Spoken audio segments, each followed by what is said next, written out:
Assalamualaikum dan salam Sarawakku sayang, bersama saya Hafizah Munirah Maharap.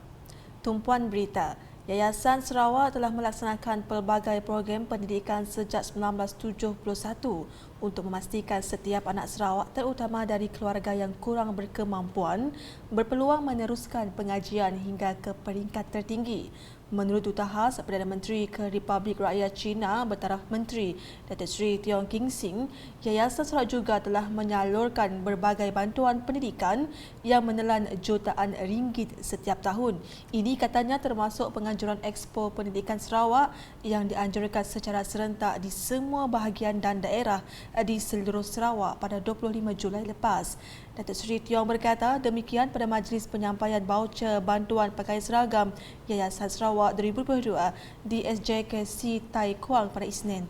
Menyentuh mengenai baucer bantuan pakaian seragam, Ahli Dewan Undangan Negeri Dudung itu menegaskan pekedai tidak seharusnya mengaut keuntungan yang tidak munasabah melalui program ini. Terdahulu, pemangku penolong pengarah bagi program dan bantuan Yayasan Sarawak Mahathir Mohamad dalam ucapan aluannya berkata, Kerajaan Sarawak melalui Yayasan Sarawak telah menubuhkan institusi pengajian tinggi IPT seperti Swinburne University of Technology di Kuching, University of Technology Sarawak di Sibu, Curtin University Malaysia di Miri serta institusi kemahiran seperti Centre of Technical Excellence Sarawak, Centex, yang terdapat di Kuching, Lundu, Dalat, Betong dan Lawas. Katanya, penubuhan IPT dan pusat kemahiran ini merupakan satu usaha agar anak-anak Sarawak berupaya melanjutkan pelajaran masing-masing, baik pembelajaran bercara akademik maupun kemahiran. Laporan seterusnya, Padawan Raf Safari akan dinaik taraf sebagai acara bertaraf antarabangsa pada tahun depan. Menteri Belia Sukan dan Pembangunan Keusahawanan Sarawak Datuk Seri Abdul Karim Rahman Hamzah berkata, kementeriannya akan menyuntik dana bagi pengajuran sukan berkenaan dengan membawa masuk peserta dari luar negara. Menurutnya, penyertaan kira-kira 100 peserta pada pertandingan Padawan Raf Safari edisi ke-18 pada tahun ini memperlihatkan acara tersebut semakin mendapat sambutan yang baik. Berucap pada majlis penutupan Padawan Raf Safari 2022 di Dewan Kampung Git pada Ahad, Menteri Pelancongan Industri Kreatif dan Seni Persembahan Sarawak itu menambah penganjuran sukan Ailasa itu akan menghimpunkan ramai peserta luar negara sekaligus memberi manfaat kepada sektor pelancongan dan perhotelan.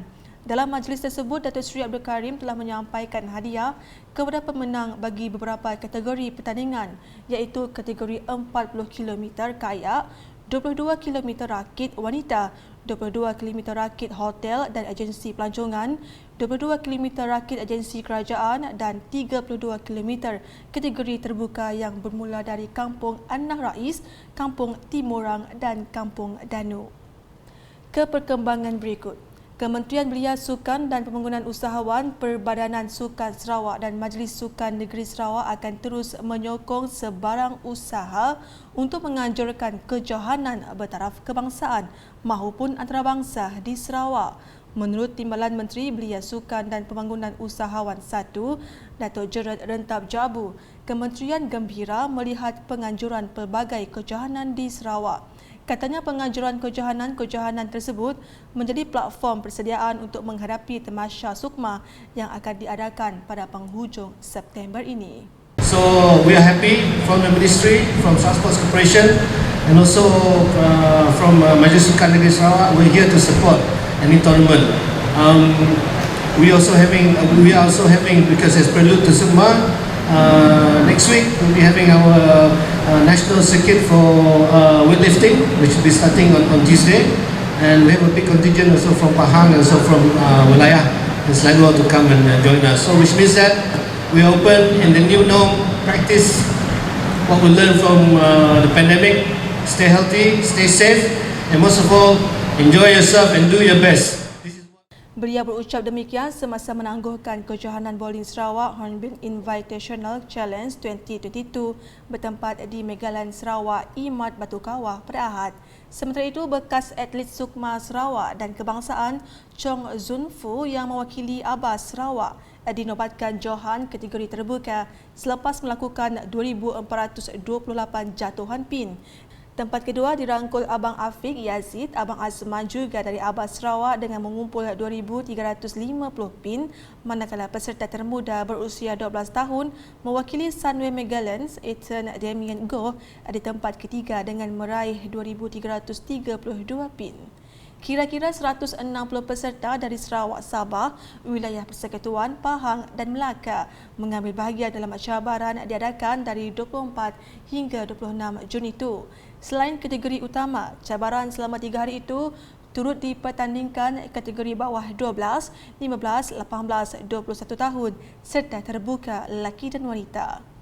Masih dengan perkembangan sukan, penganjuran kejohanan sepak takraw Malaysia Sport League MSL di Miri memberi ruang dan peluang kepada peminat sukan itu membuktikan bakat mereka dalam permainan sepak takraw.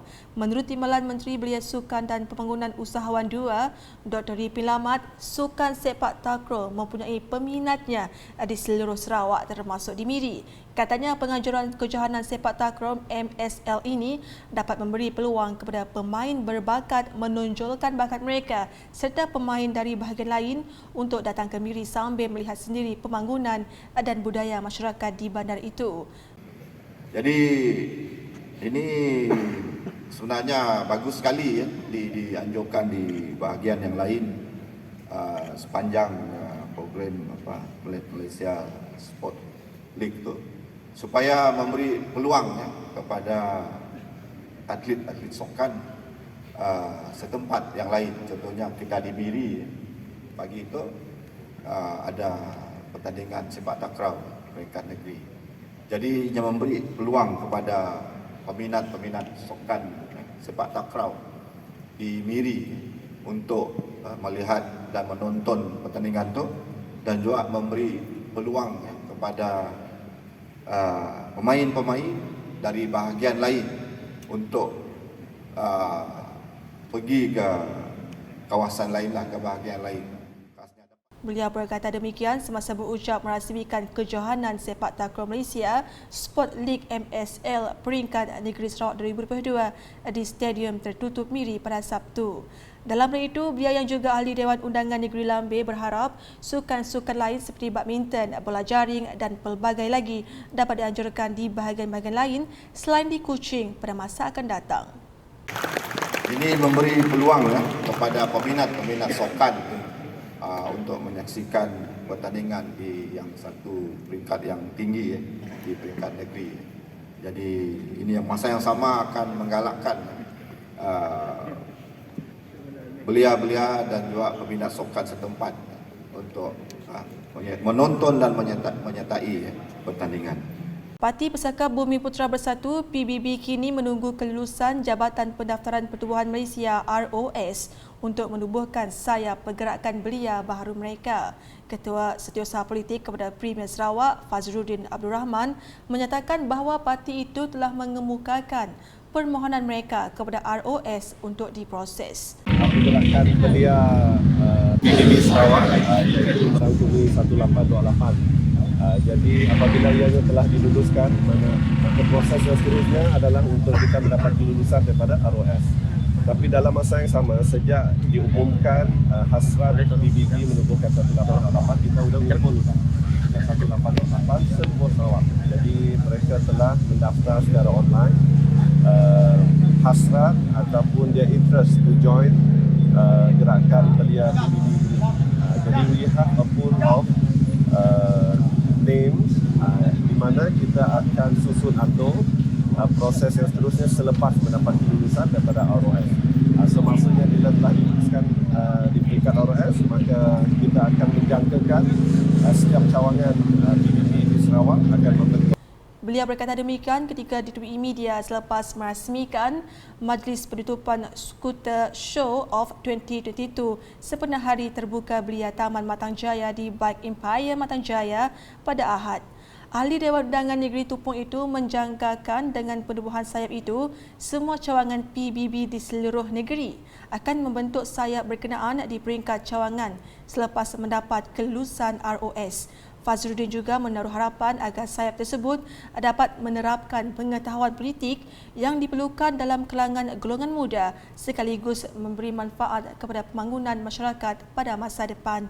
Sebanyak 3 program dijalankan secara serentak iaitu Gotong Royong Komuniti Taman Matang Jaya, Pertandingan Futsal 1828 dan Skuter Show Off 2022 bersempena dengan Hari Terbuka Belia Taman Matang Jaya. Manakala di Muka, kawasan Dewan Undangan Negeri Dun Balingian terus rancak menerima pembangunan melalui pelaksanaan pelbagai projek transformasi luar bandar RTP. Menurut ahli Dewan Undangan Negeri Balingian, Abdul Yaakob Arbi, antara projek tersebut adalah pembinaan Jalan Telian Bypass dan pembinaan jambatan baru menghubungkan Kampung Penakup Cina ke seberang Kampung Teh. Menurutnya, tender kedua-dua projek tersebut akan dibuka pada Julai depan. Baru bulan 7 tender. Jalan dari Muka ngagai Ulu Muka. Telian Bypass namanya. Udahnya bisa jembatan baru. Hari Kampung Penakup Cina ke seberai Kampung Teh. Nya royalty-nya segi udah di-approve Premier lama. Tanya baru ke di tenda orang dalam bulan 7 atau tinitip information yang kita beri ngagak aku. Udahnya hari seberainya lagi aku benua minta jalan hari di matanya terus mutu ngagai coastal highway kita. Jadi kita boleh ada jalannya ke Muka. Ini jembatan kuningnya bisi nama-nama ndak lama terus mbak kita mendana tungkang ngelantai namanya. Kita itu menyebabkan aku ngagai premiernya nyampe ke buat kita di City ke jembatan baru cuy. Berucap pada program ziarah UKAS Ngiling Bidai di Rumah Pantau Telajan baru-baru ini, Abdul Yaakob berkata turut dalam perancangan projek penerapan semula jalan pesisir pantai dari Muka hingga Jambatan Balingian. Ia termasuk permohonan untuk membina hotel di Balingian yang telah dipersetujui dan dalam proses dokumentasi. Abdul Yaakob dalam pada itu berharap dengan melengkapkan kemudahan infra akan membolehkan Balingian dinaik taraf menjadi daerah penuh satu hari kelak. Berita selanjutnya, masyarakat di negeri ini terutamanya ibu bapa dan kanak-kanak disaran agar mengamalkan kebersihan berganda untuk mencegah jangkitan penyakit tangan, kaki dan mulut HFMD. Ia susulan peningkatan kes jangkitan penyakit itu dalam kalangan kanak-kanak di negeri ini sejak kebelakangan ini. Ikuti temu bual wartawan Unit Komunikasi dan Penerangan Sarawak UKAS bersama beberapa orang awam di sekitar Kuching berhubung perkara tersebut. First of all, kan kita bawa kena COVID semua kan. So, mostly kita memang akan jaga hygiene lah. Jadi, bila jaga hygiene, once anak-anak kita dah balik dari jalan-jalan ke or playground ke, basically kita memang akan suruh setidaknya cuci tangan lah. Ya, paling penting. Mungkin kita suruh setidaknya cuci tangan, all the germs dari luar. In fact, ada kan COVID masih ada. Setidaknya boleh dapat 2-in-1, HFMD and COVID. So, after kita balik dari jalan-jalan ataupun somewhere lah playground, kita suruh anak-anak kita mandi. After mandi, cuci pakai antibakteria selalulah. Before masuknya, make sure kita spray setidaknya pakai Dettol selalulah.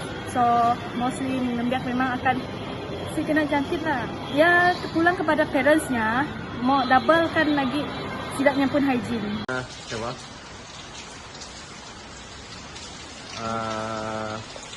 Okay. Pasal penyakit HFMD, kami sebagai parent untuk ada juga mula langkah berjaga-jaga untuk mencegah daripada penyakit itu berjangkit. Contohnya sebelumnya masuk sekolah, cikgunya ada cuci tangannya. Contohnya balik ambil dari sekolah pun cikgu dah cuci tangan juga. Asal balik ke rumah pun kami terus beri mandi apa semua. Lepas cikgu di sekolah pun ada juga madah pasal langkah-langkah pencegahan, pasal kebersihan anak-anak. Sebab penyakit ini tu pun lebih senang berjangkit. So lebih baik mencegah daripada kita mengubat lah. Kami rasa mungkin before ya, basuh tangan ke untuk kebersihan pun bah. Jaga kebersihan supaya anak kita kena penyakit berjangkit ya lah. Pesanan kami dengan orang awam di luar ya, jangan membawa anak ke tempat ekspos gila supaya anak kita orang sentiasa selamat daripada penyakit berjangkit ya. Penyakit berjangkit HFMD disebabkan oleh dua virus utama iaitu Coxsackie virus A16 dan enterovirus 71 AV71. Menurut rekod Kementerian Kesihatan Malaysia, sebanyak 90% kes HFMD berlaku pada kanak-kanak di negara ini berumur 5 tahun dan ke bawah. Berikut merupakan tanda-tanda ataupun simptom penyakit berjangkit HFMD.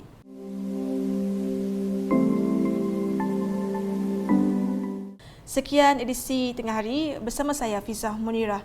Berita lebih lanjut boleh didapati di semua platform media sosial Lukas termasuk portal lukas.sarawak.gov.my dan UKAS Channel di YouTube.